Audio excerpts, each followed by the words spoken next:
I was going to use the word I use always. Do you think? Let's imagine then. So for different types of stars that there are, yes? Yeah. It's a bit like onion layers, isn't it? You should really draw this in red, but even still, until you reach either a central cool point, and the layers that go into the star become hotter and hotter, don't they? The more closer to the core you go. Yeah. And the same with planets, but we're going to look at stars for this one, and that depends on the type of star.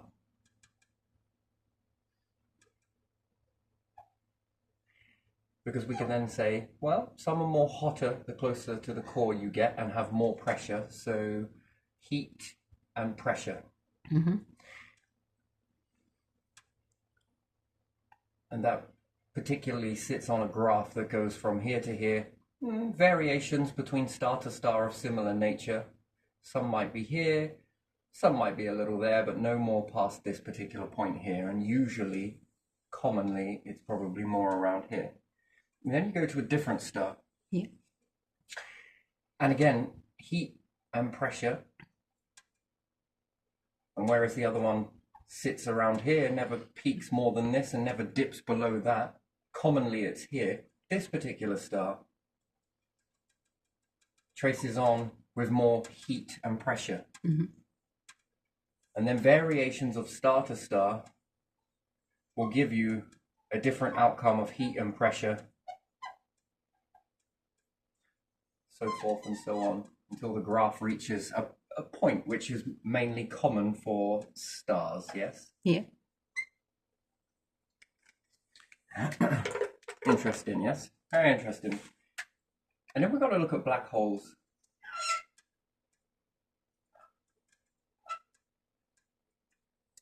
Is it reverse?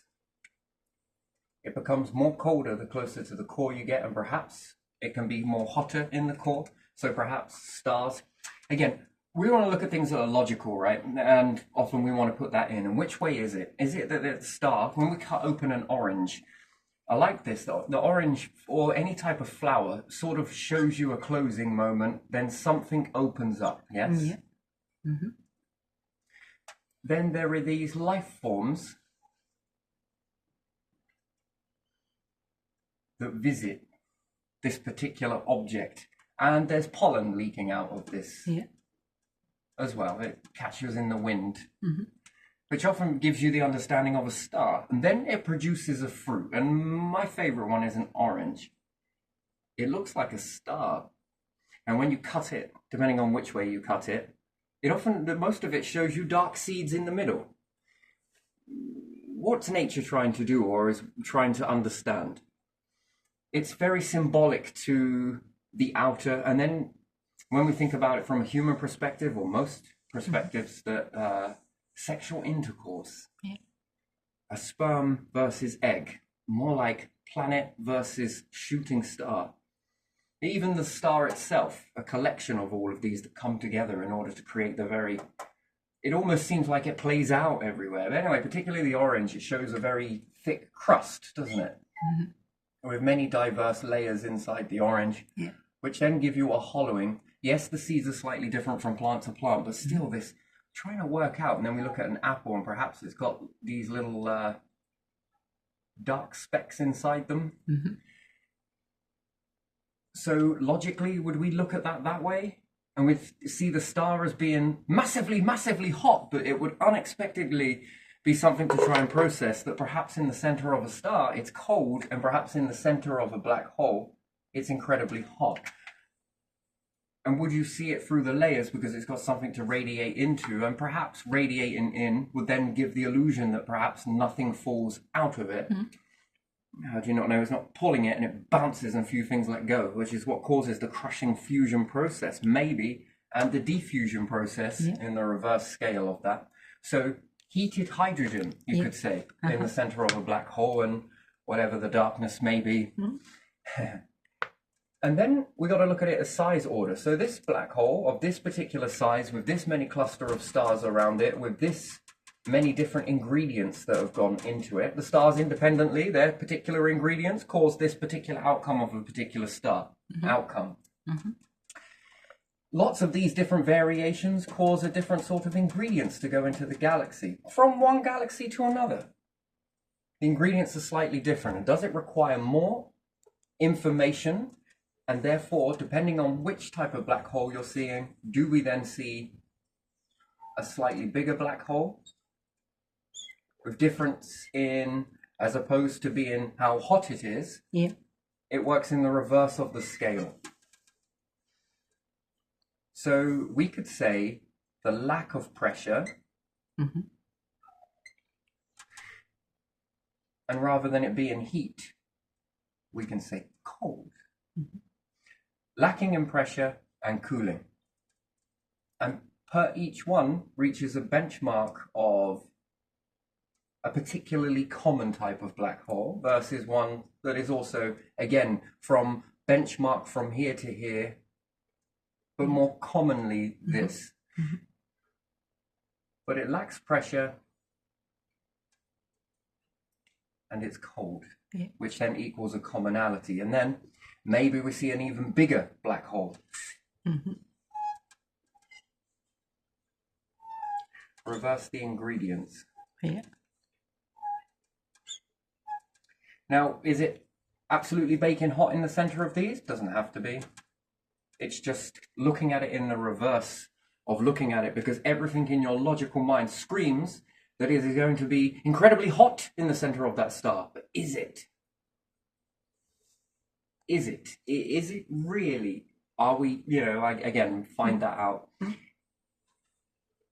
And that's a very interesting sort of structure. And it's also very fascinating for me with plants. And they almost seem to try and predict it, even in the wood grain. In the grain on wood, when you scorch it, it almost seems to remind me of stars and magnetism all rolled into one. And again, what does it favor above all? It's God, technically, is the star, isn't it? Or a light source, which is interesting. So, yeah, from galaxy to galaxy, from star to star, do we have different layers? And let's say it does max out at the hottest temperature is in the center of the star, which again is also a possibility. Then if there's more layers, is it more hotter in the center? Therefore, the outer seems to be more readable of what's going on. So if you can read the outer, the core of the star and how hot that is, if let's say this one is 1,000, and let's say that this one then, we could say that one's 10,000, and then this one's 1,000, and then this one is 100 on the outer skim. Isn't this then only reflection of what it could possibly be in the center? That we can, per layer. And that's a very interesting process then, because then if there is in onion layers, is it more likely that we see the surface layer could be more hydrogen, then hydrogen to helium, to this, to this, to this, to this, to this, to iron? Sort of like different content. And then based on the size, is it going to produce more of that content? Based on that, and how smaller and more refined does the core get? How much more hotter? Versus this one versus this one? Who knows? Who knows? And then the reverse to be true, and perhaps maybe this one will go on to formulate neutrinos again different. Would love to know what they pop. Could you imagine that, interrupting a neutrino? So rather than it collapsing down on itself and into itself, what happens if you could put a barrier around that? Throw something up to encapsulate the black hole right at the moment of death. What are the ingredients? Are they different? And you would never know, would you? Because if the neutrino sucks everything back in, becomes a black hole, and it pulls everything back in, what's there? That's a question mark. That becomes a variable, because now that becomes more trickier to even be able to calculate, right? Because if it's going to throw off everything in the beginning, but the force of the black hole that's created afterwards pulls greater than the force going away, that's if it does, or if it just collapses in on itself before it begins to puff out, and what were all those ingredients? And do we ever know, because they're swallowed up quicker than And then we could call that a variable, or we could call that a stabilizer. That it stops the stars from knowing information. You know about sharing information is an interesting thing. Perhaps if it didn't collapse in on itself, the stars would have this new ingredient that would make them almost impossible to destroy. And it's better that it keeps its secrets close to its chest, as opposed to the stars like to formulate new stars. They like to hold on to that information and stagger it. And we also see magnetic field flips. We also see this on planets with magnetism and stars with magnetism. But what about black holes? And what happens if they flip their field? And also, do you think that it's good or coincidence that Earth is in a tail end of one of these spirals? What happens if a black hole stops rotating? I don't know. What happens? This is a question. The whole galaxy? If it stops, imagine if it's rotating, which then keeps all of these stars in an orbit. What happens if it stops? Everything falls in. That's what I'm thinking, yeah. That's where I was going with that. If it stops rotating, or it flips, which also might cause... you see tectonic plates on the planet, yes? Can it be contributed to just a meteorite hitting the planet, or can it be from some sort of flip in... we haven't been around long enough to even see it. Perhaps with stars you can predict it, yes, because it's right close to you. Or what about on the planet? That's also stored in pottery and different things like that. Black hole, longer living. Galaxy, much longer living. And does it pull in a little bit more? Does it feed when it stops? Things come in, creates a quasar.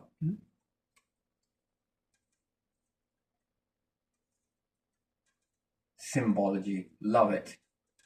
Anyway, and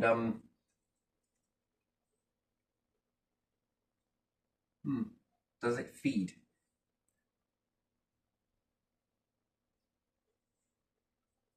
And is it the same to be true that, let's say, if you stop falling around the gravitational, I don't know, influence of the Earth, you don't fall around that. Do you fall into it? What happens if you stop near a star? Do you head towards it?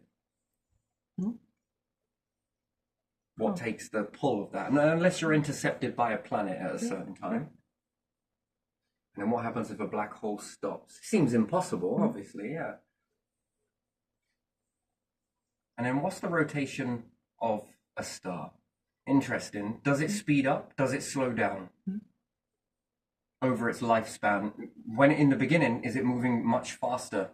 And as it begins to age, it slows down. And perhaps if it's hit with a few meteorites, a few comets smack into it, does that speed up the rotation? Or does that slow down the rotation? The Earth's rotation has fluctuated over time. And then does that mean that stars, do they fluctuate in speed? What is the impact of that? And what are the variables that go in to alter its speed? Then what does rotation have to do with any other type of star? Does it change the common to make it not so common? Does the common based on speed? There are so many factors that can go into this. And then if that becomes something to look at, well, it does on a planetary understanding. What about moons? Yeah, sure, and also that. And then we look at stars and it has an impact there too. And then what about black holes? Okay, planets going to be more frequent and less frequent and more catalogued. But stars, probably a lot less. Black holes, even less is known about those. Stars, you could argue that you see it. But technically, it's so glaring, are you seeing it? Black holes are more trickier.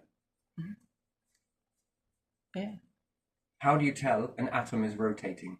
Or the particles, based on the particles that orbit, yes? But what about if it was completely smoothed over and you couldn't see anything else apart from the center and you couldn't see the bits that are orbiting? Would you know that it was rotating?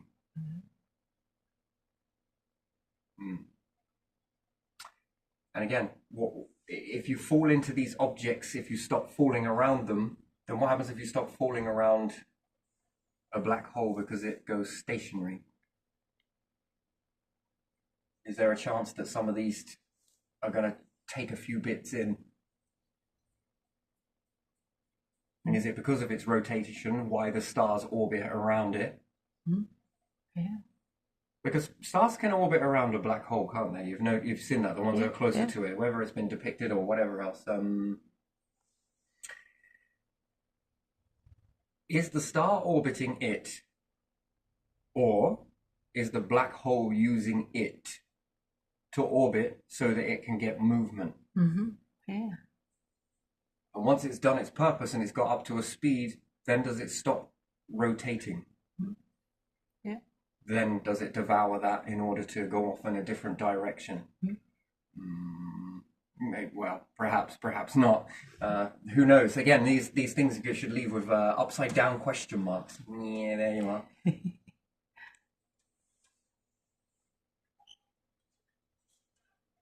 you ever wonder why they call people superstars? No, I didn't think about it. Like, why is that? Fame, isn't it? Fame? Yeah. Is it like stars are because we see them, we don't see the other stuff? We see stars. Is it because of that? Stars usually have planets orbiting around them, yes? Yeah. Which is usually people orbit around stars, yeah? Yeah. Interesting. But is the star as well that's much more And visible? some stars are supernovas. Yeah. Live life hard and fast and burn out quick, and some are a bit more giant, go through phases. Can we add a new variable into that? Look at these universes. Yeah, anyway, it's a silly thing, but still. Do you often find that that's why YouTube is quite successful? You notice that people do really extreme stuff, and this trend often gets people in trouble eventually. Because it's a bit like this graph here, isn't it? You do something that's extreme and it causes shock value, and then loads of people flock to you because it was abnormal, and my word, never seen anyone lick a toilet seat before. And then people garner around, yes? But it was for that particular reason, to get that orbit. And then they move away from the person. And then the person has to up the ante. And then they come again. And they orbit for a bit, and then off they go. And then you do it a third time, something with shock value, but the crowd now no longer orbit. Why?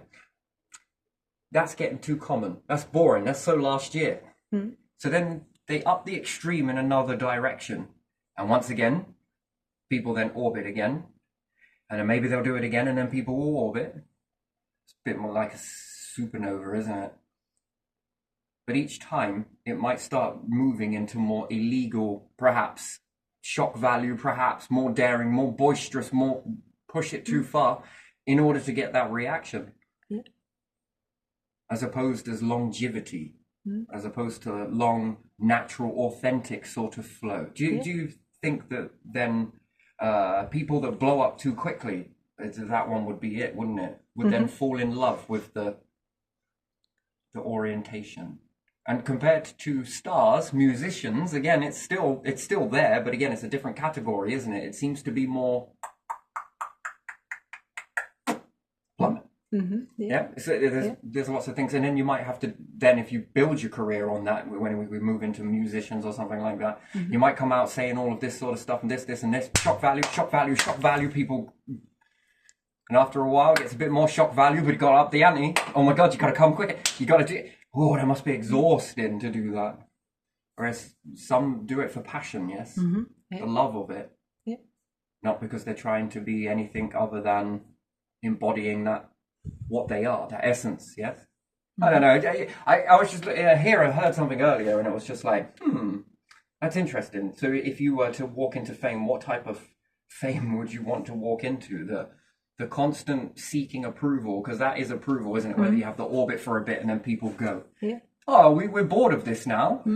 That's then, oh shit, I lost my approval, quick, come back.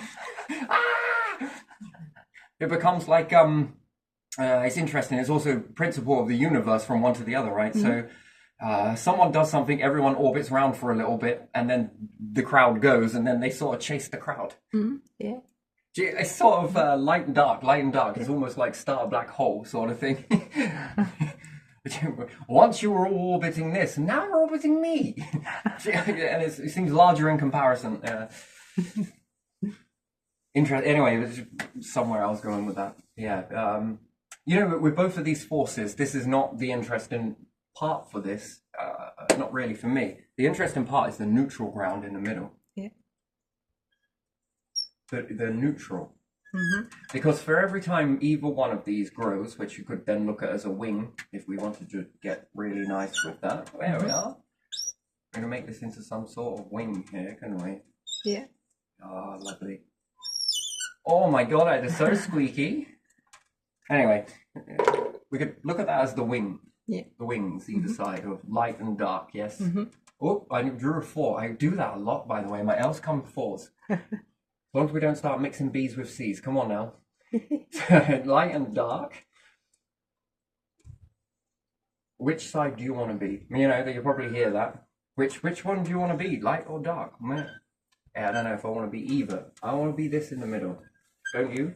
Why? Because it means that every time the anti-ups on one side or the other. So if it's a star that's incredibly hot and it's the maximum common, and you have a black hole that's equally as cold on the reverse end of the spectrum, you know, if you take something that can withstand high temperature into this, it's going to fall apart. It's going to become fragile. And then if you go into something that's like that, it's also going to become fragile too.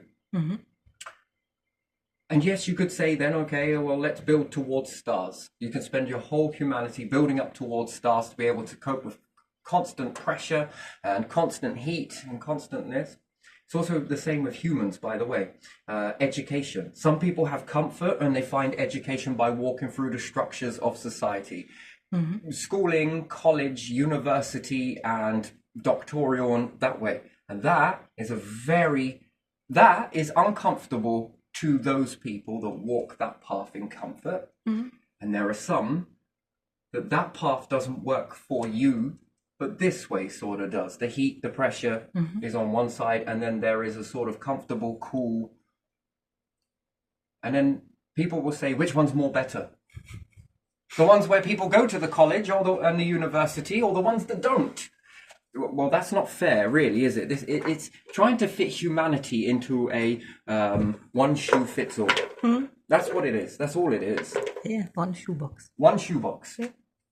One shoebox. And again, these two things perhaps will work for one or the other. Some are more hands-on, some are more literal with literature. And they get the process this way. That's the way into their minds. And this works for a lot of people. And perhaps this way works for a lot of people on the other side. Maybe they're more hands-on. Maybe they're more this. Maybe they're more in trial and error. Now, both of these sides can go to war with each other about who's the best and all the rest of it. But it's not about that. It's about this will then, you know, some people will be like, oh no, we'll lose our institutions and shit. No, no one will lose an institution. It's just if it doesn't work this way, there should be patterns available to say, you might be better for this type of style. And you go into it and then you excel. And you find your feet, you find your wings.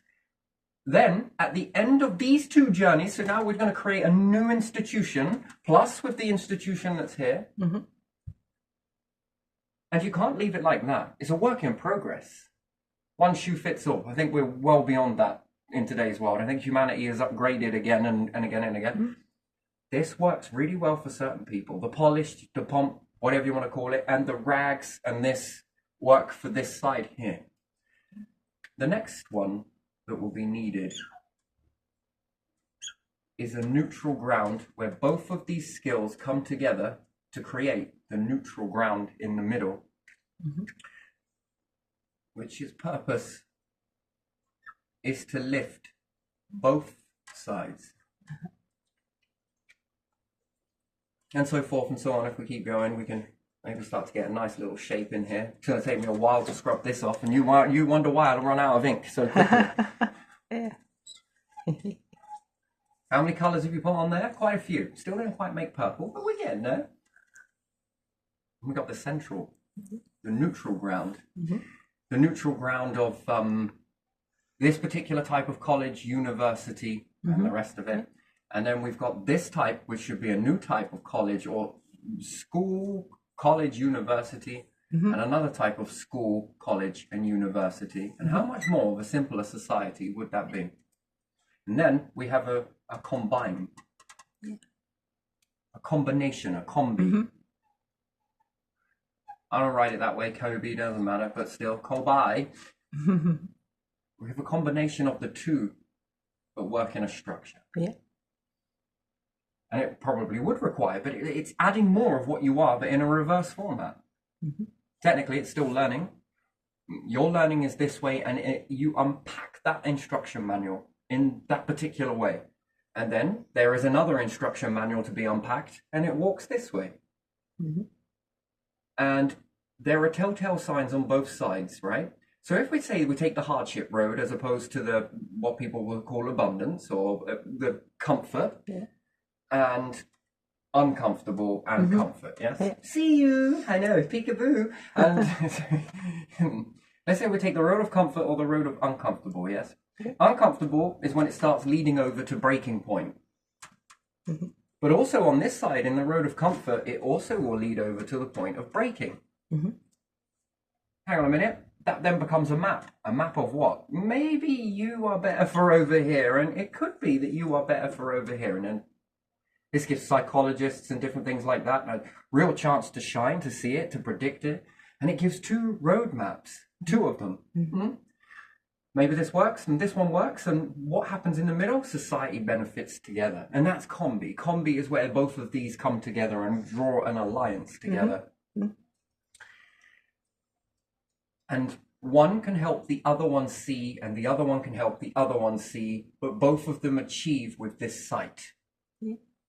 And this is where the sight, the eye, should be. In this, center? The minds that then formulate into the eye that then sees a way forwards. That's together. That puts in a lot more people. No one's left out.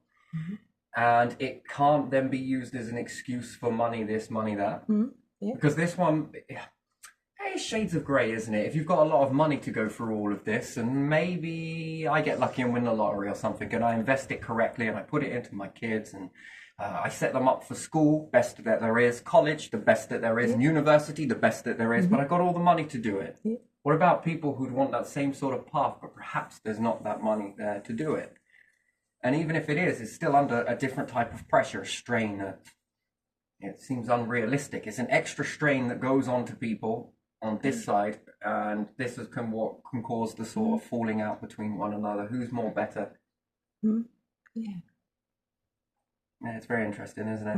And you never know, it could open a door for someone that's walking through discomfort, and perhaps I could make my children walk through that comfort when that's not really where they're at in that situation. Their learning is more this way, and it causes them to break down. And the same way that this way causes them to break down, but they're more aligned for this. Isn't that like such the beautiful switch there? Wow, you've left your course. What are we going to do? We've paid for it. Well, you could pay for somebody else to take the freer place here and in by default. Both are going to reach the path of success. You just switch that.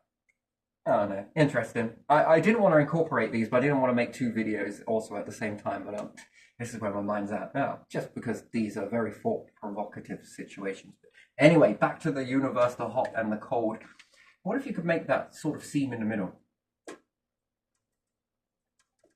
No matter how cold it gets, which we could then look at, no matter how hard it gets, no matter how easy it gets, which would be how hot it gets, how cold it gets, there's always the neutral ground. Where this thing here being the neutral ground, no matter how cold that gets, this structure still stands. No matter how hot and intense it gets, this structure still stands.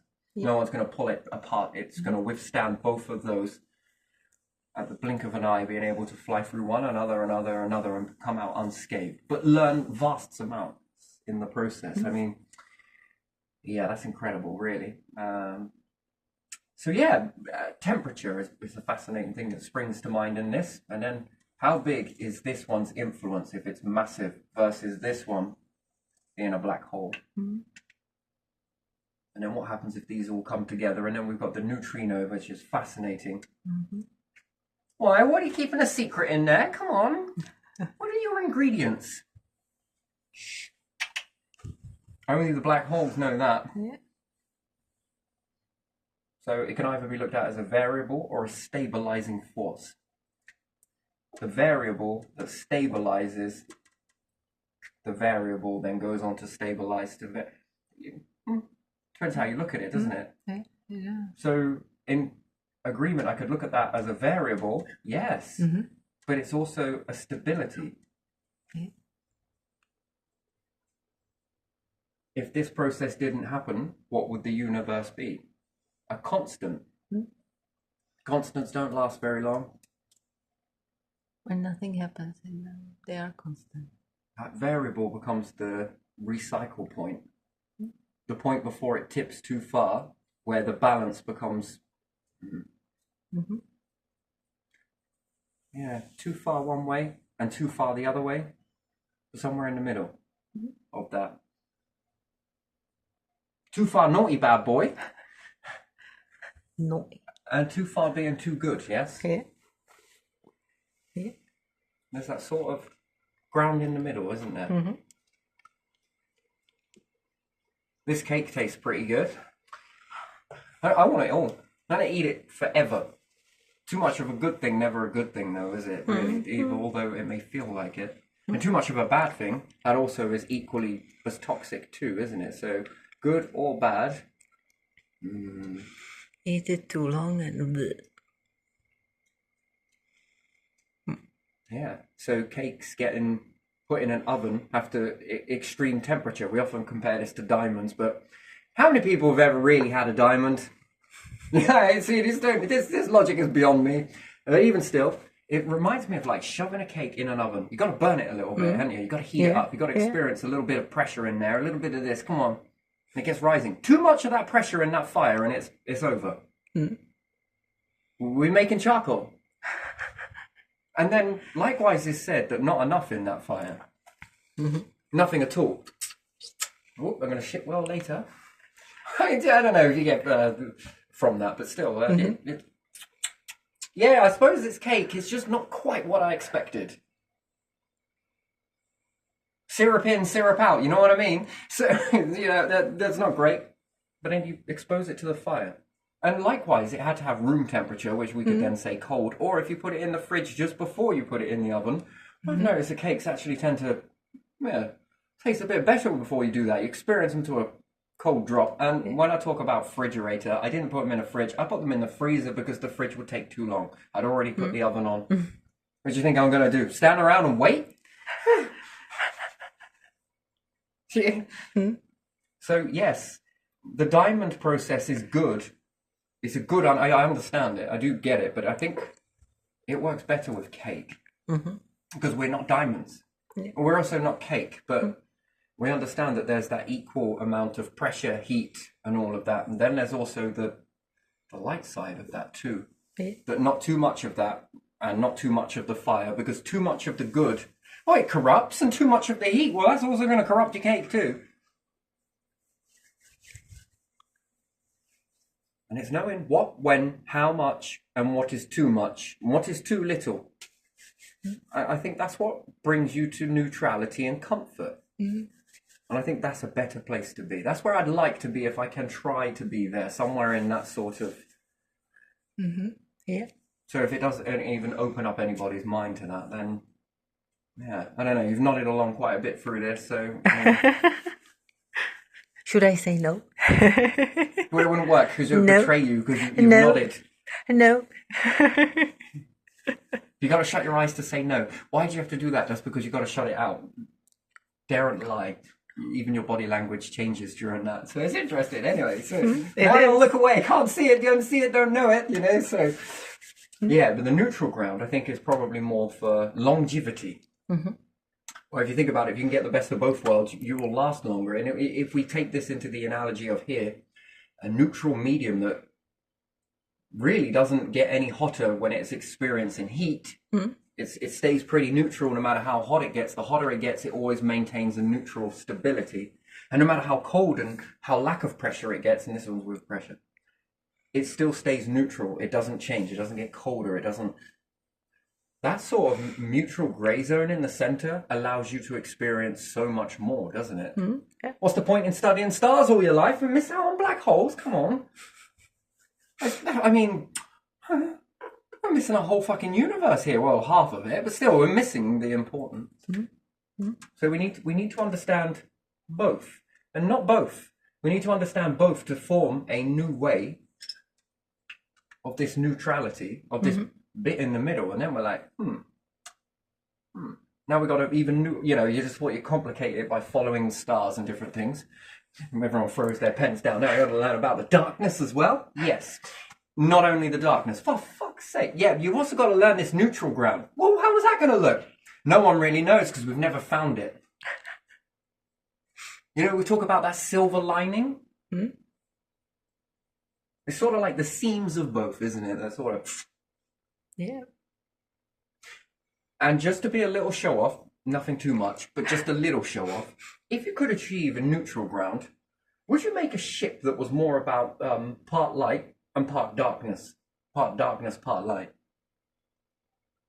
You would stick one part here and one part here, knowing when to use which one. How fast do you want to travel? Well, now we've got orbiting and, Yeah. And then you could then begin to be able to contain these forces when entering into one of these types of forces, if it's the super last one that's left. Yeah. How did stars get created? Well, here's the story. Did you want the early edition or the second cycle edition? You mean there's two? Actually, there's more like 50. But, let's keep it simple. Let's start this way. Can't throw you in the frying pan just yet.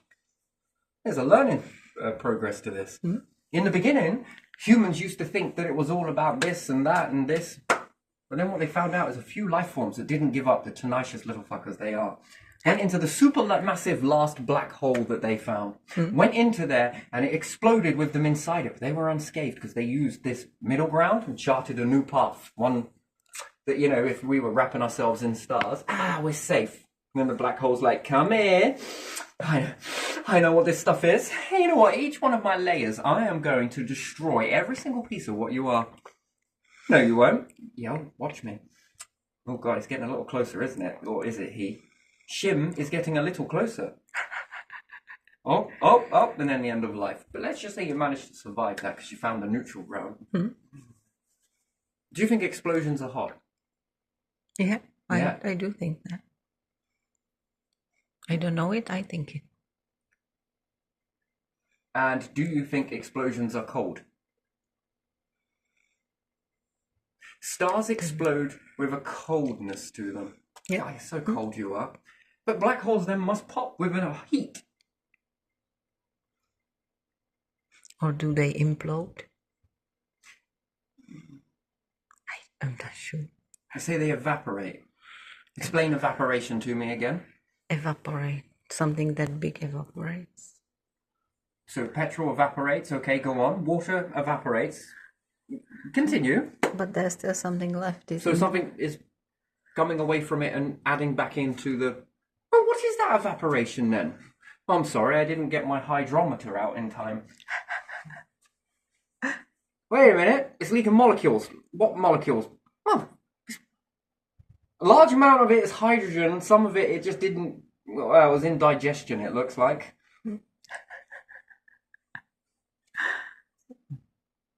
So to say it converts it all to hydrogen is probably wrong. It's like saying that stars convert all of the gases into iron.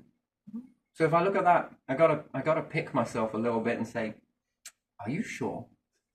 Well, I think it's more like onion layers. You're getting it. So majority of what? Okay, so a majority of hydrogen and a trace amounts of the others. Now you're getting it. Okay, and the reverse of stars then, when they explode. You think it's hot. But is it? Where do you want to be if a star explodes? Right in the fucking center of it, of course. No. No, not in the center. In the center? And it explodes? If I could teleport in a momentary instant, after the explosion, I'd be in the center. Because all of that shite is going to be moving away from you. Whoa, look at this. Oh, it'd be great to be an alien, wouldn't it? Just be able to make some good equipment that allows you to get in the middle. Now, children, this is what inside a star looks like when it explodes. We've slowed down time, so we've warped it a little bit. Did you see it all moving away? Oh my God. We've only ever seen these from the outside of stars exploding. Now we're inside the middle of it. And we're untouched. Yes, that's right. We're in the neutral ground. That's a hell of some understanding, wouldn't you think so? Yeah. Would you like me to go on about the black hole? Watching that evaporate from the inside? Bit like letting go of a balloon, but still. So the center of a star after the initial explosion, I'm going to say during it, because something's going to pull away from a particular moment. That is going to be the coldest place. I don't think the heat's going to radiate against that explosion. Probably not. I think it's going to pop outwards. My personal opinion, and in the black hole as well, well, if it's colder than space, by default, then a warmer place to be, which would be like space, would be in the center of it, wouldn't it? If it were to explode. Imagine it were to explode, which sounds stupid, but let's say. Well, who would have thought that stars imploded? Stars don't implode. Did you just see that neutrino? Huh. Oh, well, after all they fucking do. Paradigm shift. Oh, we're going to have to change all the textbooks. I don't know if I can do that. Anyway, science, lovely. Yeah. Do you think politics should walk along the same line as science? Well, we get things wrong, but we rectify it. We may get it wrong. No one cares. It's about getting it right in the end, isn't it? That's how you steer onto that. This isn't exactly perfect. We ain't a bunch of know-it-alls. We're human. Ouch. See? Grabbing the other politician's ear beside you. I mean, it would be very immature, but even still, you know. Why'd you pinch me? Just want to make sure that it was hurting, you know. Did you want me to kick you next time? No. All right, the ear grab was good enough. But that's also assault. I know, but we're cool. We're cool. Good.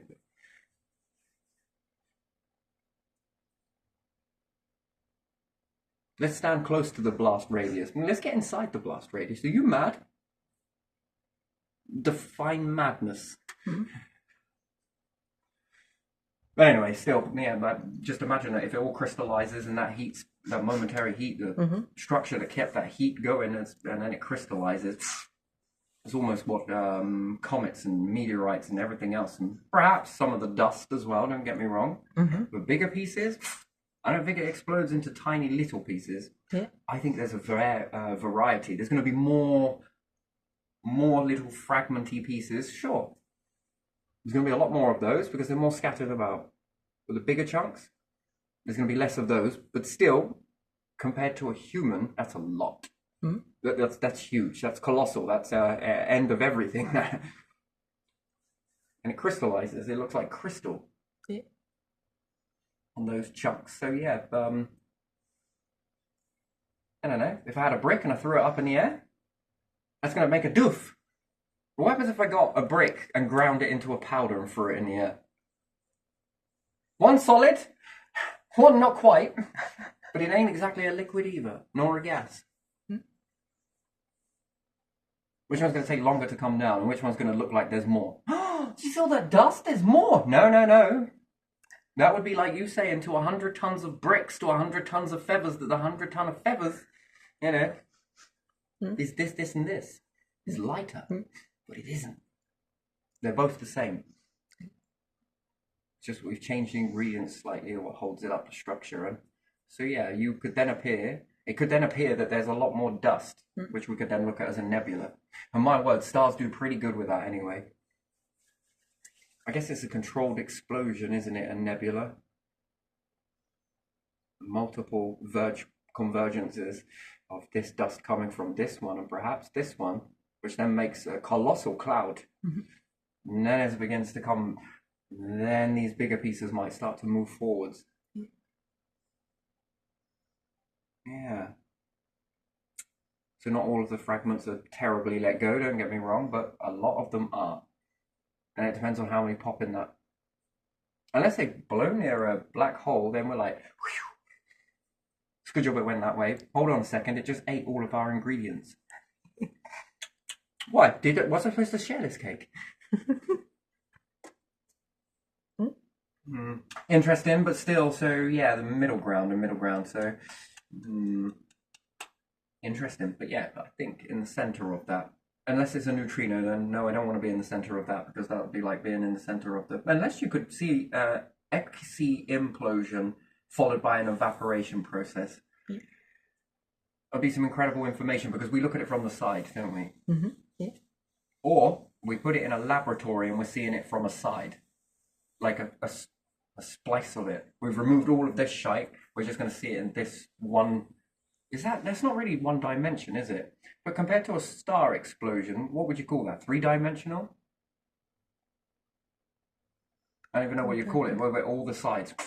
All the sides is 3-dimensional. So that's 3-dimensional. So what is it if you take slices off of that and then just see it explode from the side? It's still 3-dimensional. I don't see how that is still 3-dimensional. That pickles my brain.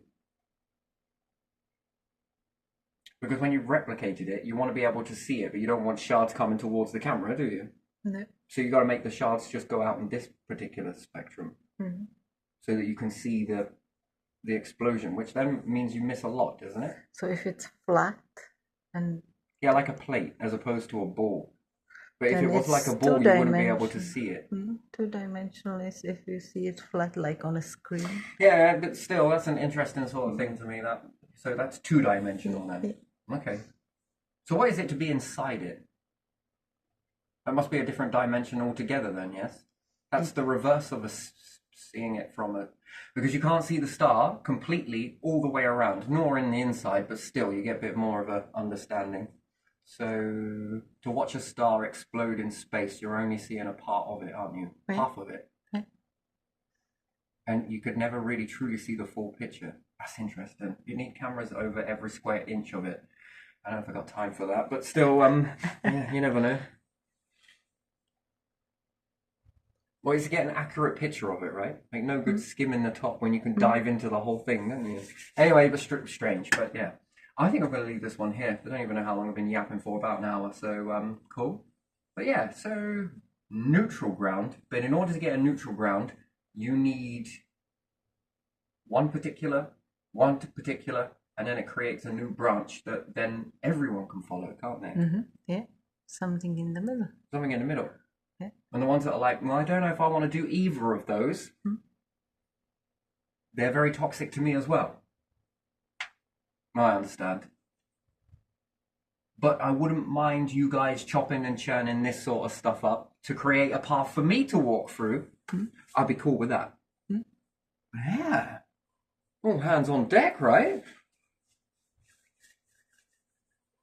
Which, I don't know, sort of. Yeah. Yeah, everyone's got a place. Everyone has a place in that. So whether this is better or worse, no, I don't look at it that way. I think it's better for the right people, and this side is better for the right people. And yes, some would argue that hard times create this, and this. But that's probably a historical reference, isn't it? Yeah. You know, hunter-gatherers live through hard times, and then you could say it sharpened their minds. But I don't know if that's actually true, because the mind seems more sharper, ancient than the body.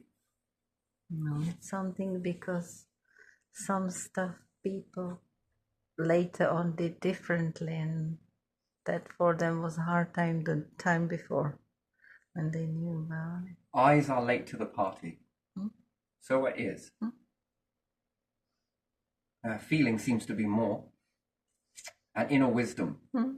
So any life forms that don't have any eyes will have a very, very, very deep depth of the quantum ratio. But for us, I think ears are older than eyes, because if your ears do not work properly, your balance is off as well, isn't it? If you do not hear properly. And that's assuming that everything walked on 2 legs is bipedal. Well, not necessarily bipedal, but somehow you have to be able. I agree with what you're saying. I do, but I think that's only with 2. Move sort of in the right direction, even if you are on the floor or something. Otherwise, if your balance is off, you will be like snake in a circle. It was just an interesting thing that there was this cat and dog, Mhm. and dog, who was deaf and also going blind. He was an old dog, OG. We're not really sure what his name is, Orange Juice, whatever. And he was blind and he was deaf, but no one knew it. So, well, that's something. Yeah. And also a cat. Yeah, with some animals you don't know, do you? So if it is about balance, then good luck with that. And it took a vet to say it on this particular one, and everyone was just a bit like, "What?" So, I'll explain that because that's what you spend a long time walking into things that is not, and maybe no one noticed it, but still. Or if the blindness came later, I'm pretty sure he wasn't blind all the way through. But again, I was just a kid listening into this sort of stuff. Anyway, I wasn't really listening in, trying to focus on the TV, but there's a lot of chatter going on around.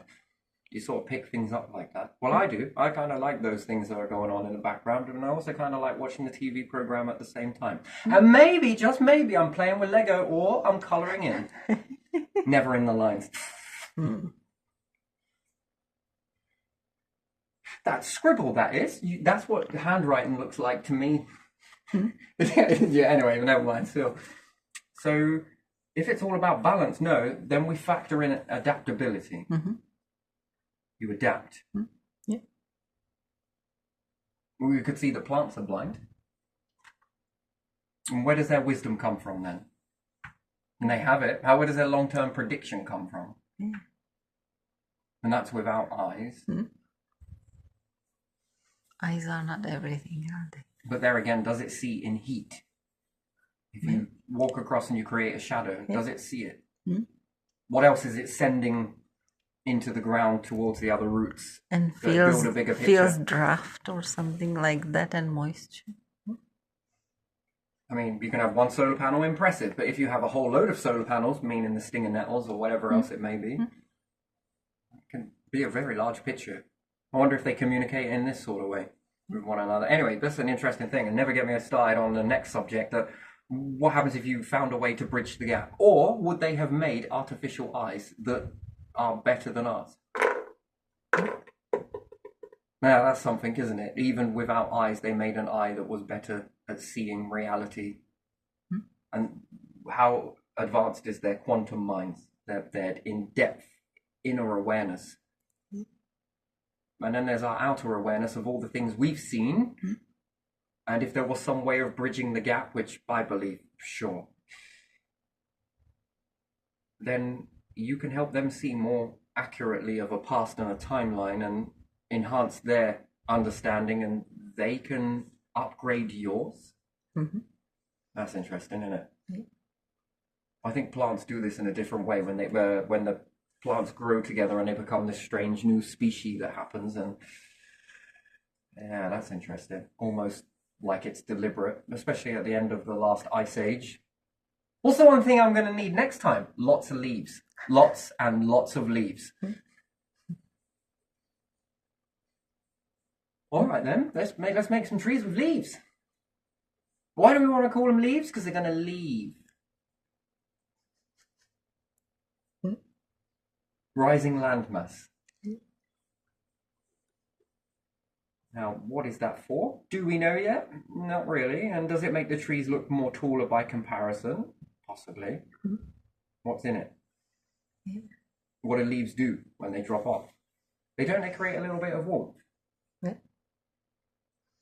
So what happens if you compress all of that? Does it create warmth? Because in rotting process, it creates warmth. So bring on your ice then, he's probably saying, yeah. Oh wait, hang on, humans are around. I didn't need to do this. They've been playing around with the gases. All right, hold on to your leaves then. And again, with growing trees on this particular way, can you imagine how you could make those into shape? Really thick, solid cores. Do you ever think your ancestors did anything like that? Probably. Never mind, make a boat, you grow one.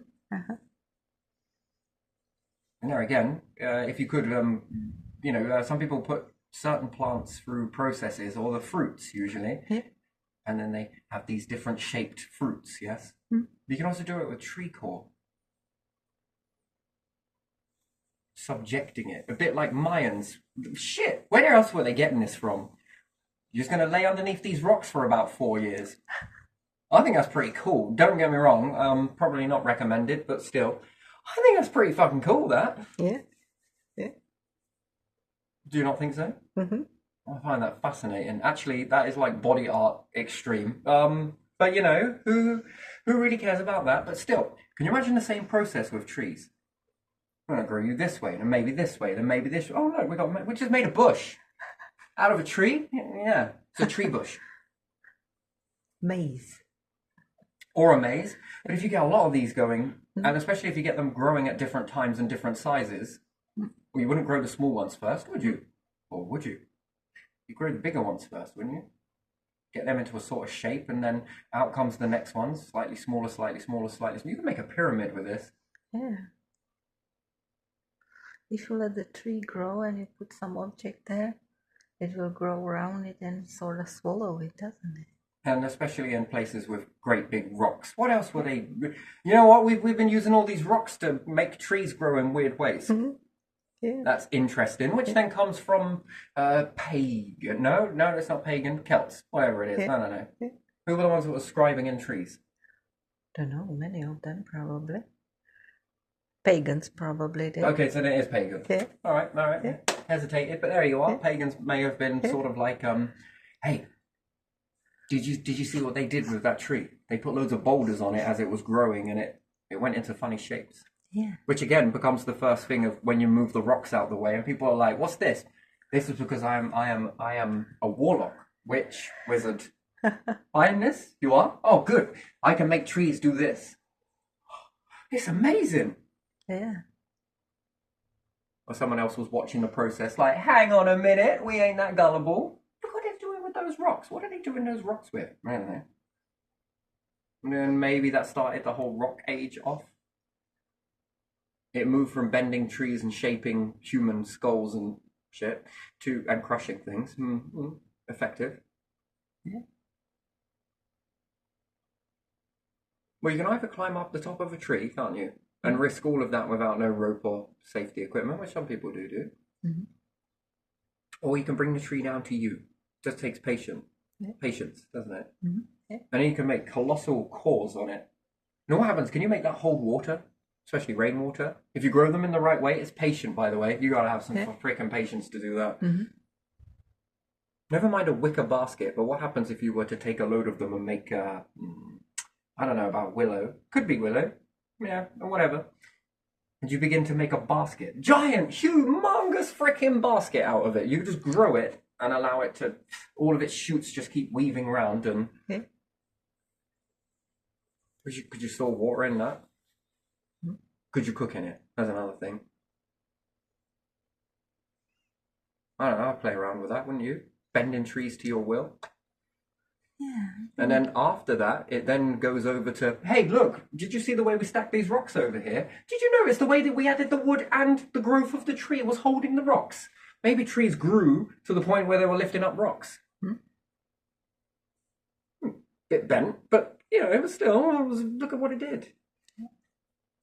Don't know why you would ever do that, but again, that would give you the understanding of one, combine wood with stone, and what can you get? Yeah. And then how could you float it? What about if that stuff come into a flood and there was a few rocks in it and it lifted up the rocks?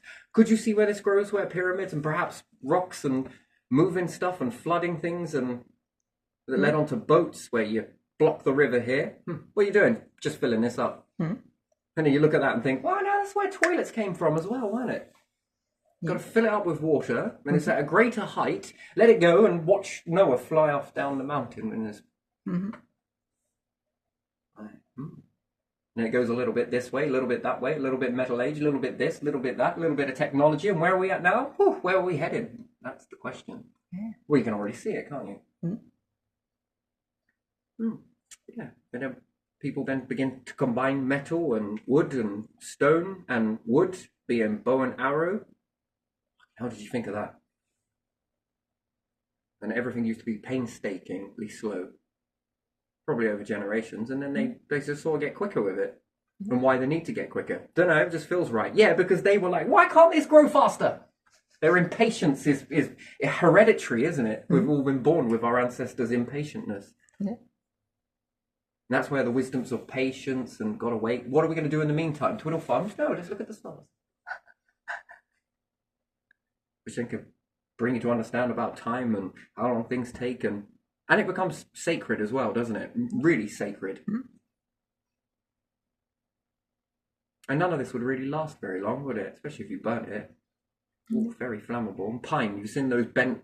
You ever see, I took you to Thetford, didn't I? And I show you those really strange trees that are around. Yes, you did. It's because they've always grown that way. I think they're remembered. Actually, growing like this is pretty freaking cool, and it is, because you can sit on it, you can put hammocks under it. Oh man, there's no telling what you can do with those trees. They are freaking awesome. And if you get them in the right sort of way, you can also make a fence. It's got to be patient. Who made this fence?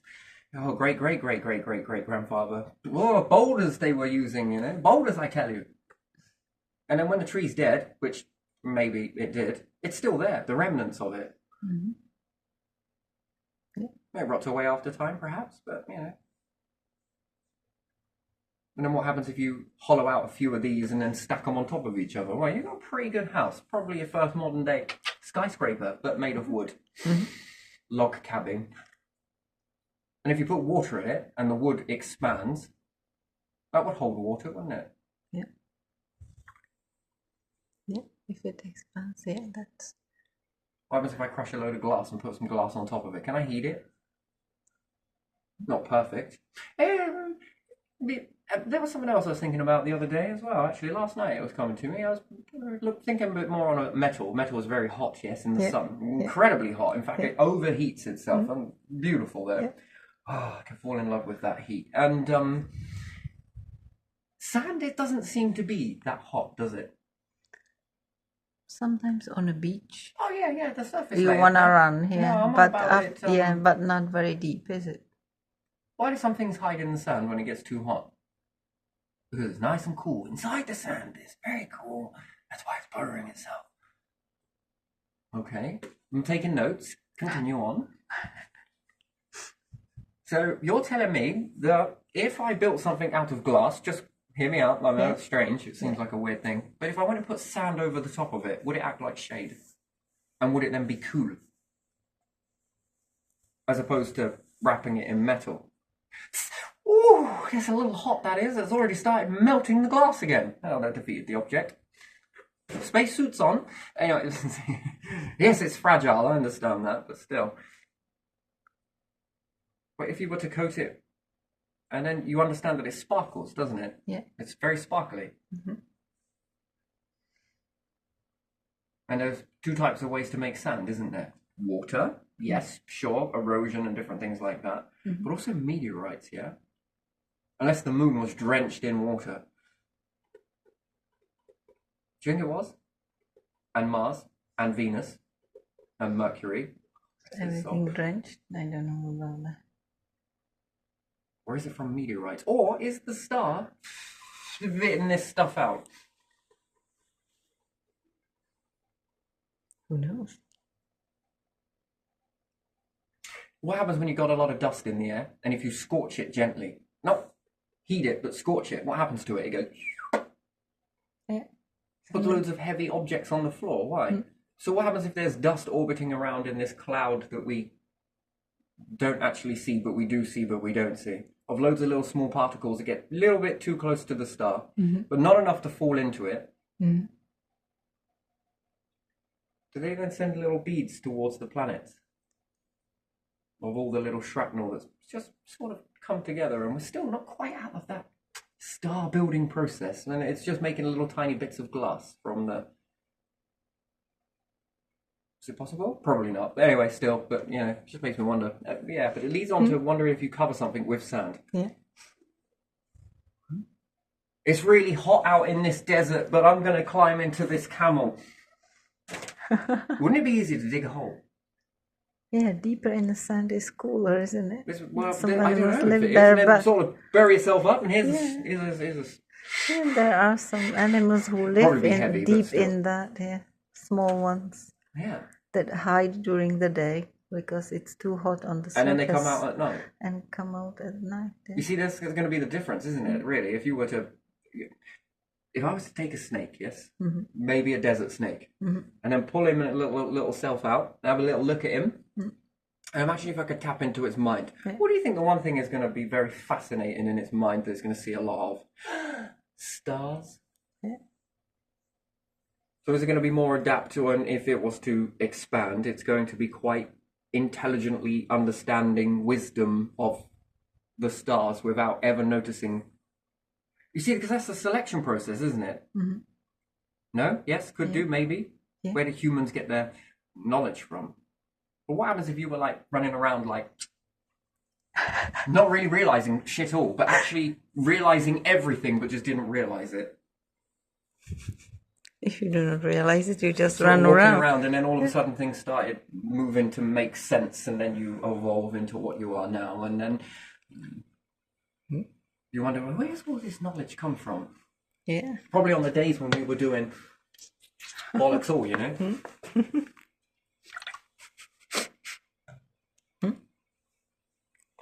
Looking around. Owls would be the best star navigators, wouldn't you think so? Always out at night. Yeah. Anything deserty, you're going to be good with nighttime stuff. Anything day-y, oh, you're going to be good in the daytime. You are. You're a worker. You're a thinker. This is where we get wisdom from owls, and night owls hold more wisdom. Is that because they're about under the stars? And that shapes your thinking. Did you know that humanity is focused on daytime shit? Everything's in the day. Everything's in the day. And no delivery companies like, you know what, we're doing night works. Oh man, we have to pay them more. No, I'm just kidding. Right? These people will be more adept to star navigation, right? And is there not anyone else that's up at night? If I could pick one, I'd be up at night. Yeah. Yeah, all night. I like the night. Because it enhances the next it's so unusual, isn't it? And the things that hibernate. Not hibernate, I'm sorry, are nocturnal. Yeah. They hide during the day. Yeah. And if these were to become intelligent, and that people will be like, don't be silly, they're never going to get intelligent. How did you get intelligent? You were picked. Picked, my friends, picked. And worked with. Yeah, but they're too dumb. You did dumb shit. You used to run into a mouth of a fucking dinosaur, I bet you. Anyone in your ancestors anywhere? They got so scared they were, I'll hide in these teeth. Yeah, and then they were probably eaten. No doubt, right? You did some dumb shit. Is this hot? Oh, won't be touching that again. That was some dumb stuff. What do you reckon they did? They only saw a volcano. Started stripping off, imagining and assuming that they had clothes.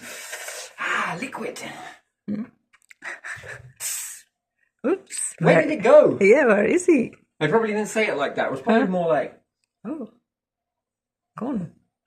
And then if they were to speak, they'd probably say, they just went through a portal. Also smells pretty good too. You hungry? I get hungry all of a sudden. Why does that kind of make me salivate?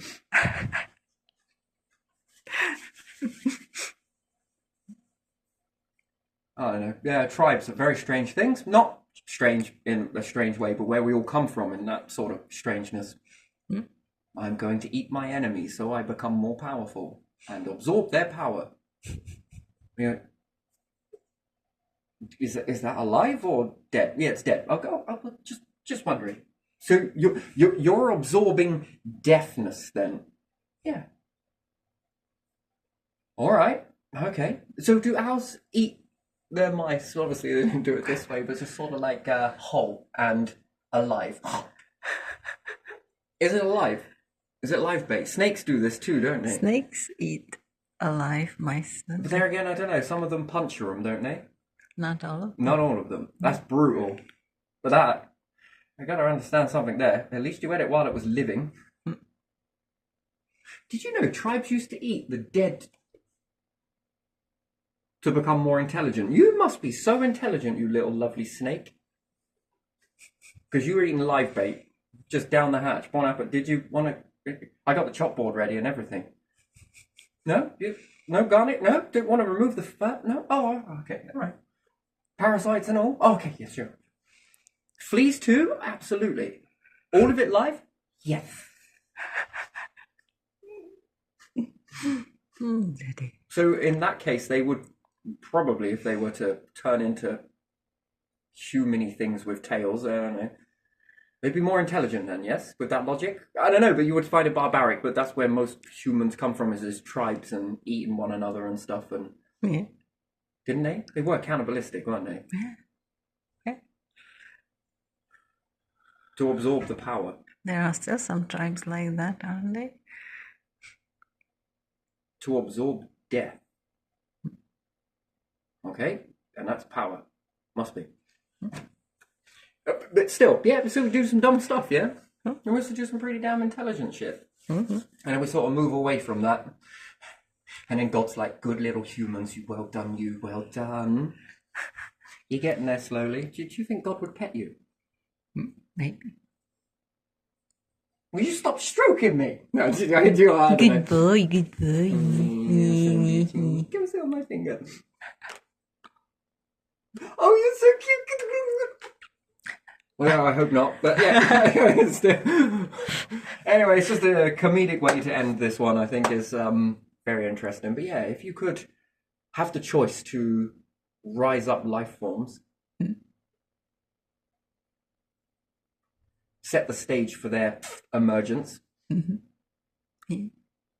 what one would you pick? Out of any other life form, not humans, but any other life form, which one would you pick? And why? Would it be based on what they've been exposed to? And they don't realize they've been exposed to it, that's the thing. Maybe they do, but until something brings it into its awareness, then... My word, you're more intelligent than fucking humanity combined. How the hell did you get all of this knowledge? Because the brain's been developing but they've not been aware that the brain has been developing. It was all about that survival, and then they're moved out of survival, technically. And they're brought into a little bit of an abundance, and then they sort of start self-questioning their behavior. Why am I doing this again? Still like that. They'll still keep the food the same. Maybe they will then start to do the reverse, and they start killing the food in order to absorb its power. No? Or they'll still eat live food. Why do you eat that live food? Why are you eating each other alive? It's fresh. Never mind Derek over there that's eating its own tail, but still, you know. Nothing quite like it alive and yourself. Now that is a different step on cannibalistic. I don't even know what that would be. Is that cannibal? You eat yourself? I suppose. Maybe it's self-cannibalism. Yes, we're going to bring a new category in here today. We're all about the new categories. The weird, the wonderful, the strange, and, you know. Anyway, gotta have a little mixed up. Yeah, there, let's leave it there. Oh, that's another half an hour. So terrible.